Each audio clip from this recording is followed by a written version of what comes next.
Una cosa que tú has escrito mucho, el evangelismo político. Tú mismo dijiste que has detectado una mancha y una marcha del evangelismo que está cruzando por Centroamérica rumbo hacia México. ¿Esto qué es y qué peligro tiene? Mira, ahí es donde juega Netanyahu. Soros trae su juego, ¿no? Ya sabes, multiculturalismo, el LBGT, etcétera. Trae su agenda, la marihuana. Ahí está Barak, que a veces lo agarran de agarrar, Barak, incluso con pedofilia, tráfico de órganos. Cada uno trae su agenda, hay que saberlos diferenciar. No es tan homogéneo. Y luego tienes a Netanyahu, que sí está manejando la agenda. Yo estudié en mi primaria en una escuela protestante en Mérida. Yo no soy antiprotestante, incluso pues, si no hubieras estudiado con ellos, pero yo sí critico el protestantismo o evangelismo político, y ahí es donde entra la mano de Netanyahu. Él mismo lo ha dicho, los evangelistas sionistas de Estados Unidos son sus mejores aliados. Ahí tienes a Bolsonaro, y luego yo he detectado la mancha del evangelismo sionista político que viene desde Centroamérica y llega hasta el istmo de Tehuantepec. Hoy ve Chiapas, no hay estadísticas fiables ni confiables. Ya hasta gobernó tuvo a un gobernador del credo muy respetable, evangelista, pero aquí el problema es cuando ya se transforman en un operativo político que tiene evidentemente un diseño geopolítico. Eso no hay que equivocarse, ¿eh? Estamos atrapados entre el yunque, México hoy, y hoy Andrés por eso tiene un pie aquí, que es en el viejo régimen, que no lo puedes quitar de un tajo, y tienes el pie nuevo en el nuevo régimen, que apenas están haciendo. Entonces, por un lado tenemos el yunque de Netanyahu, y por otro lado tienes el martillo de Soros. Entonces hay que saber maniobrar, porque tampoco te puedes pelear con todo el país, sino con todo el mundo, sino cómo gobiernas. O tienes los mercados frente a ti, te descalifican, te bajan el peso. Por eso Andrés ha hecho mucho hincapié en que la cotización del peso es importante. Porque nada más imagínate, si nos hubiera tumbado Ursúa, que al final del día salió que era aliado del ITAM, a través de su hija, de Pardinas Carpizo, que le dio la beca a William Falbright, a la hija de Ursúa, y luego se fue a trabajar con Alejandro Poiré, que era el secretario de Gobernación de Calderón, y Calderón también lo defiende. Ahí sí se notó, nada más imagínate, la devaluación del peso en 10%. Estás hablando del Producto Interno Bruto de México, es de un 1 trillion, de 1 billón, se le llama en español 1 billón. Ahí hubiéramos tenido 100 mil millones de dólares. ¿Escuchas bien la cifra? Sí. De devaluación. Se hubiera acabado el régimen. Es decir, hoy el punto donde le están pegando es ahí. Ahora, ¿qué estamos viendo? Mira, yo mi muy humilde hipótesis, sé que se van a molestar mucha gente cercana a Andrés Manuel, pero yo soy más amigo de la verdad. Yo estoy viendo que sí hay una ayudadita de Trump a Andrés Manuel. ¿Cómo? Ve todo lo del Chapo. ¿A quién le pega lo del Chapo? Le está pegando a Calderón, a Genaro García Luna. Ve hoy lo del hijo de Gil Díaz. Le estás pegando de seco a Fox, a Bayeres, al ITAM. NXIBM, ¿a quién le estás pegando? A Salinitas, al hijo de la Madrid, a la hija de Fox. Luego tienes lo que dijo Duarte. Tremendo. Bueno, y luego tienes, al final del día, lo de Epstein, Mamá Rosa, Weinstein, todos ellos coligados, pero aquí a lo que voy, más que nada a nivel de sentencias, ¿qué pasó con Lomelí? ¿Por qué lo agarran? ¿Fue un trueque? Acuérdate que la DEA andaba detrás de Lomelí, no es nada nuevo. Entonces, Andrés, pues, y es más, la misma Irma Sandoval, que es de la función pública del presidente, pues dice que todavía hay 7 archivos más. Que estamos viendo, no hay que equivocarse, estamos viendo a nivel de inteligencia financiera, de la DEA, del lavado de dinero, sí hay una coordinación que es inevitable entre Estados Unidos y México. ¿A cambio de qué? ¿A cambio, qué tiene que dar López Obrador? ¿Le está ayudando Trump? ¿A cambio de qué? Imagínate, nosotros somos el patito feo, nos dan un tarifazo y ¿qué hacemos? Se acabó el régimen. ¿A cambio de qué tiene que hacer López Obrador? De maniobra, mi querido Roberto. Los neoliberales nos entregaron todo. Oye, Alfredo, ¿a cambio de qué? Dijiste que Donald Trump le está dando una ayudadita a López Obrador. López Obrador, ¿qué tendría que...? Se vio, yo creo que te voy a decir en términos ya más elegantes y diplomáticos, a cambio de la coordinación en materia migratoria. Alguien va a decir, bueno, ¿y por qué? Muy fácil. Los 3 ejes de la campaña para la reelección de Trump son la migración, la cuestión económica, es decir, que no se le caiga a la bolsa, bajar las tasas de interés, ya sabes todo el jueguito, y en tercer lugar los medicamentos. ¿Por qué tenemos esta crisis de medicamentos? Bien. Ahí está, ahí es donde embona mi muy humilde teoría. Bien, hay críticos que dicen, de hecho es un amigo nuestro, Jorge Santa Cruz, que dicen que López Obrador se entregó completamente a Soros al recibir a esta pregunta que te hice hace rato, al recibir a la del Fondo Monetario Internacional y aceptar las condiciones del Fondo Monetario Internacional. ¿Qué opinas de esto, Alfredo? Mira, Jorge es muy talentoso, conoce bien, él tiene experiencia radiofónica, etc. Pero ya no está Christine Lagarde ahí. Ahorita en el FMI ya viene otra persona. Ahorita la mandaron al Banco Central Europeo. Mira, yo lo que estoy viendo básicamente es la coordinación que se está dando en inteligencia financiera. Hoy es más duro sacarle sus cuentas a través del SAT a toda esta fauna neoliberal que meterlos a la cárcel. Yo soy de la idea que pues no hay que quitarle, no hay que meterlos a la cárcel, hay que quitar su dinero. Me faltaba un dato duro con Juan Collado. Oye, lo de Juan Collado es tremendo, es jaque a varios expresidentes, tú sabes quiénes, a Peña, al mismo Videgaray, a Lozoya, a Romero de Champs, a Carlos Salinas, etcétera, etcétera. ¿Dónde están hoy los dos expresidentes del PRI? Uno está en Londres refugiado y el otro en España de frívolo. Ahora, los únicos a los que no ha citado Andrés, curiosamente, y no ha tocado, son a Echeverría, que está agónico, y a Zedillo.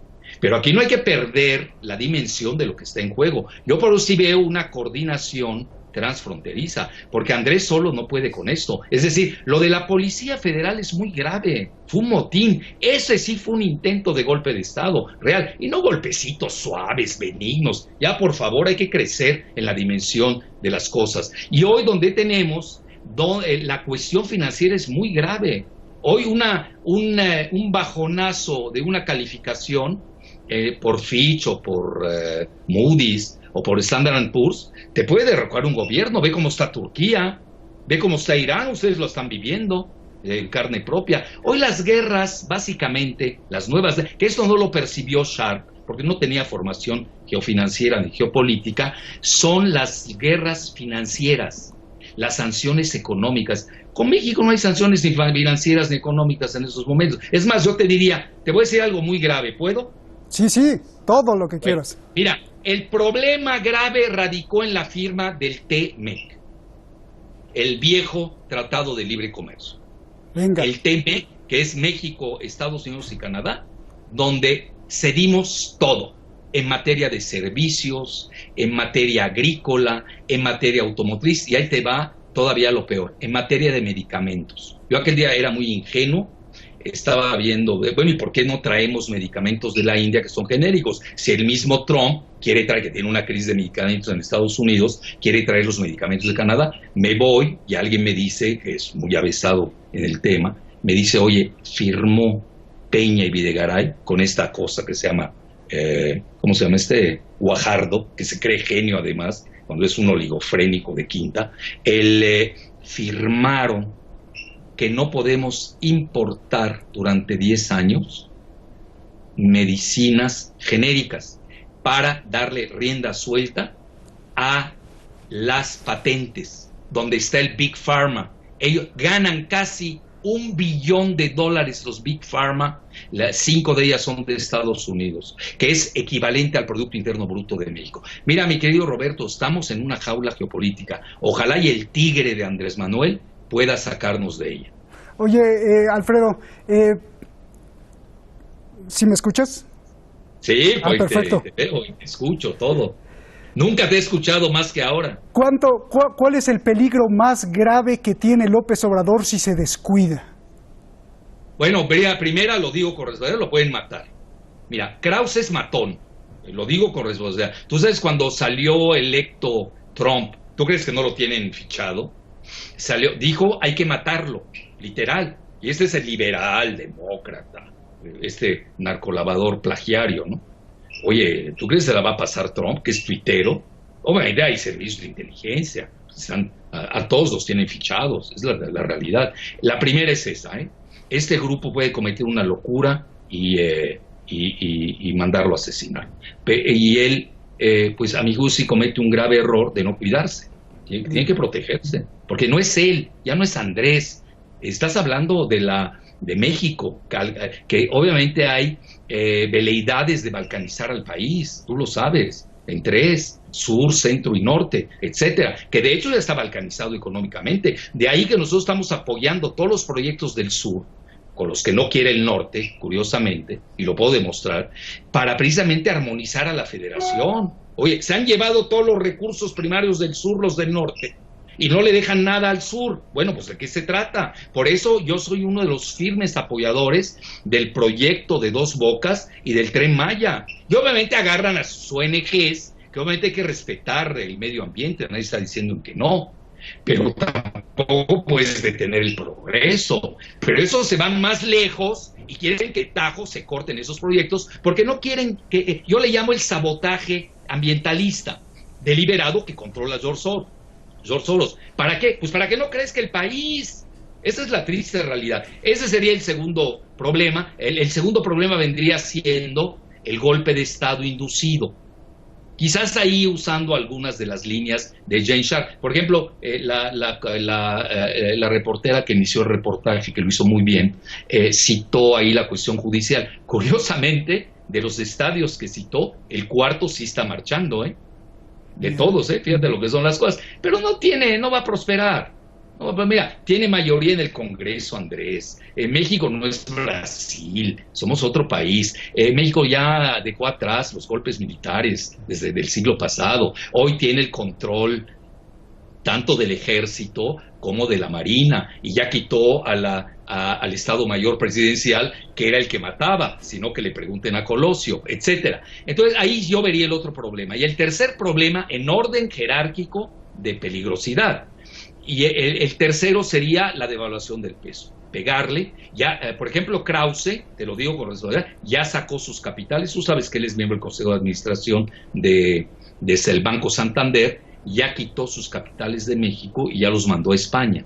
Digo, aunque sean $1,000 millones, o no sé cuánto tenga, el SAT lo sabe, Santiago Nieto lo sabe, seguramente, y ahí lo tienen en jaque.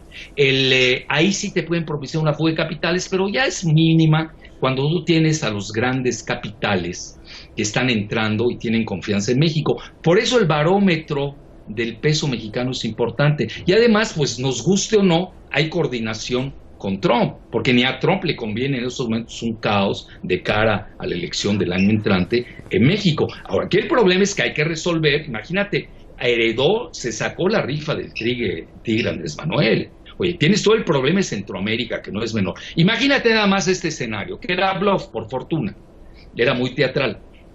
Expulsar de 11 a 15 millones de migrantes ilegales que están en Estados Unidos, cuya mayoría son mexicanos. ¿Qué hacemos con ellos en México? Pues implosiona el país, no hay manera. Si apenas estamos sobreviviendo nosotros por esta disparidad que tenemos entre la plutocracia del 1%. Oye, y el 99% que fue abandonado. Sí, dime. Te falta un riesgo grave que yo también veo, no sé si que George Soros se enoje demasiado y que Netanyahu se enoje demasiado y se ataquen en México. Ya sea, como tú dices, un magnicidio o lo ataquen de otra forma para que en ese caos alguien tenga el control, ya que Andrés no lo está dejando tener a ninguno de los dos el control. Mira, es muy válida tu hipótesis, hay que tomarla en cuenta. Pero mira, al final del día, la última palabra no la tienen ni Soros ni Netanyahu, aunque sea Netanyahu aliado de Trump y Soros enemigo acérrimo de Trump. Hoy quien gobierna en Estados Unidos tiene el mando, nos guste o no. A muchos no nos gusta, bueno, ¿y eso qué? Esa es la realidad. Tú no puedes combatir la realidad. La realidad es la que te combate a ti, hasta que te des cuenta de ello. Entonces, mira, mientras Trump esté ahí y traiga este acuerdo con el presidente López Obrador, yo creo que no podrán derrocar. Hay que decirlo abiertamente. Luego, la segunda, si no se reelige Trump, mira, yo soy de teoría de juegos y de escenarios. La obligación de nuestro presidente es tener el plan B. Bueno, se reelige Trump, bueno, ya sabemos cómo vamos, ya nos entregamos con Obama desde antes con el TEMEC, con Trump nos entregamos con el TEMEC, nos entregamos también con la migración, pues no tenemos margen de maniobra, no tenemos banca nacional. ¿Con qué canicas juegas en un modelo netamente financierista neoliberal de Wall Street? Pues no es fácil. También hay que ver en qué circunstancia juegas. Ahora, no se reelige. Tienes que tener tu plan B. ¿Cuál es el plan B? Pues saber quién viene del Partido Demócrata y desde ahora tejer lazos con él. Así es la política. La realpolitik. Entonces, ¿qué es lo que hay que hacer? Y no adelantarte como hicieron, hay una bola de apátridas tontos que se pusieron la camiseta de Hillary Clinton, encabezados por los panistas, allá en el Senado de la República, con un letrero atrás de la patria es primero, y están con Hillary. Bueno, es de locos. ¿Cómo puede ser un senador de la República que se respete, de cualquier partido que fuere, que se ponga una camiseta? ¿O qué? Estás bajo el agua con Hillary, pero no te puedes exponer. Es como si tú me preguntas ahora, ¿y tú con quién estás? ¿Con Soros o Netanyahu? Yo te contesto rápidamente. Los dos están contra mí. Muy bien. A mí me tienen agarrado como a México. Otro peligro que no hemos dicho, la balcanización. Ojo, Palestinización. Y ahí la evangelista sionista puede jugar un gran papel. Y mira, igual del lado de Soros. ¿Por qué razón? Mira, nada menos que el primer ministro de Hungría, de donde es oriundo supuestamente Soros, Víctor Orbán, lo dijo.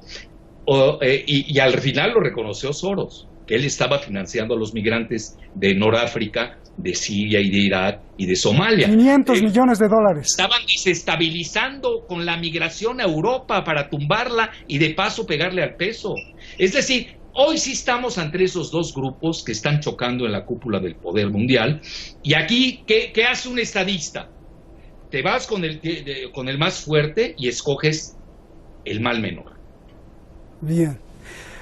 Hay mucha gente que pregunta, Alfredo, ¿por qué López Obrador no encierra a todos esos culpables que en campaña acusó?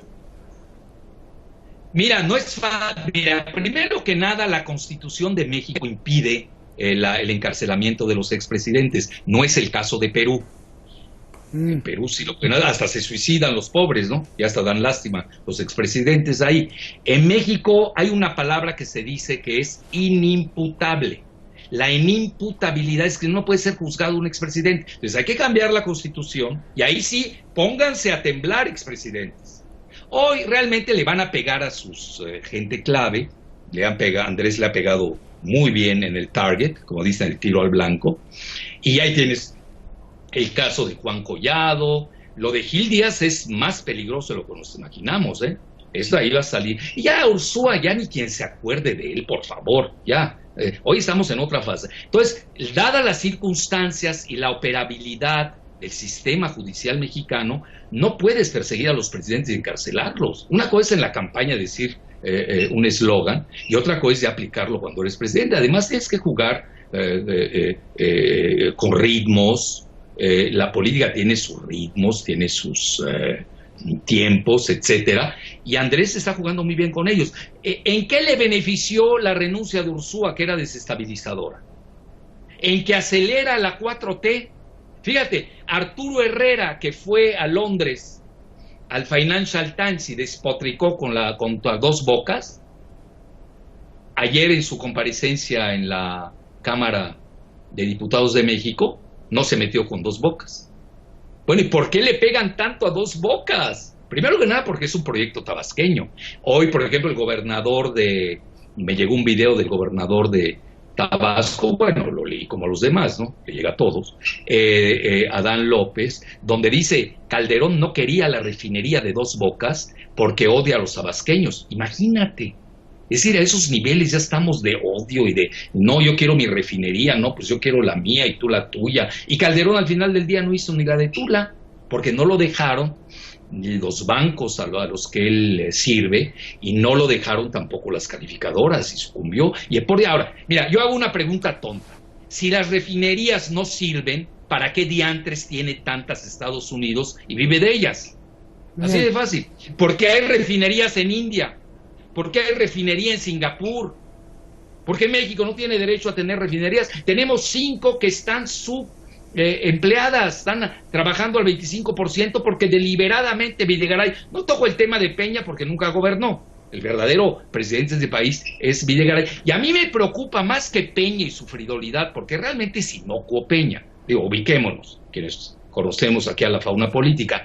El verdadero maldito de la política mexicana y antimexicano se llama Luis Videgaray Caso. Él es el que arma y opera todo. Pregunta por él en el Estado de México y vas a ver qué te dicen. Jared Kushner está ahí detrás, ¿no? Le dio el Águila Azteca. Bueno, estuvo, pero ya lo soltó, lo vendió. Ahora son pragmáticos. Jared lo soltó. Bien, oye, Alfredo. Lo arrojó debajo del autobús. Alfredo. Hoy Jared ya vino a ver incluso a Andrés Manuel, ¿no?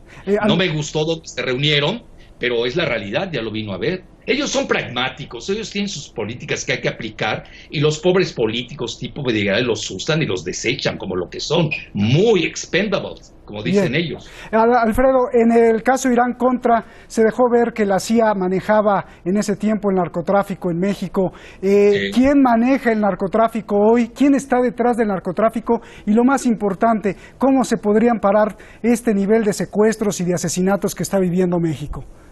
Bueno, mira, el narcotráfico, en eso Stratford, que es un portal curiosamente israelí tejano, ha sido puntual.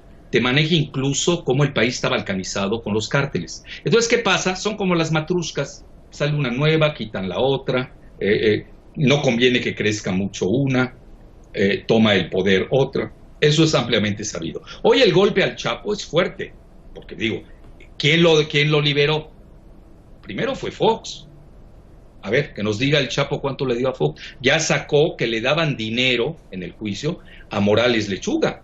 Imagínate, un exprocurador de la República, Morales Lechuga, que nos viene a dar clases de moral a los mexicanos. Gente de Salinas, más que nada es José María Córdoba. Tú sabes José María Córdoba, el gran sionista de México, que opera el asesinato de Colosio, que era nacionalista, nos gusta o no. Entonces, mira, son variantes. La DEA siempre va a estar controlando a los cárteles, no nos equivoquemos. El problema hoy es que Estados Unidos ha crecido tanto el problema de la droga, que ya su juventud ya es adicta, pero ya no a la droga mexicana, al fentanil, que además procede más que nada de Canadá. Entonces, es una juventud desempleada, drogadicta, que no se casa, antifamilia. Oye, vive una grave crisis la juventud estadounidense de los blancos. De ahí explicas toda la política que hoy tiene Trump en referencia a su muro. No estoy haciendo su apología. Yo tengo que entender a Trump para precisamente desde mi país diseñar políticas que no me afecten. Así tenemos que operar. Aquí no es de pasiones, me caes bien este o aquel. Aquí tienes que ver con rigor qué es lo que más te afecta, qué es lo que menos te afecta, y a veces tienes que tomar la decisión menos dolorosa. Pero va a doler. Digo, no, México, desgraciadamente, mira, nuestro ejército, lo digo con todo el respeto, está mejor pertrechado los cárteles de la droga. A ver, ¿de dónde obtuvieron 6 misiles los cárteles de la droga? Pues hasta un helicóptero lo bajaron con un misilazo. Oye, estás hablando de palabras mayores. Los misiles no te los sueltan tan fácilmente. Estos no los compras en los drugstores o en los supermarkets como compras las armas de alto calibre. Es decir, que hay una corresponsabilidad, para no decir una asociación financiera muy fuerte entre el narcotráfico y la banca de Estados Unidos. Entonces, ¿quién lava el dinero? Son la banca de Estados Unidos. No desaparecieron a Wachovia, que lavaba 120 mil millones de dólares del narcotráfico. Oye, y Alfredo. Sonó con Wells Fargo. Alfredo. Ellos son los que lavan. Sí. Entonces México está destinado a ser pisoteado por Estados Unidos. Yo me acuerdo que ahí por los 1960 ya tenía la carrera nuclear México, estaba muy adelantado incluso para construir misiles, pero curiosamente se la quitó Estados Unidos. Hay quien dice de los acuerdos secretos de Bucareli.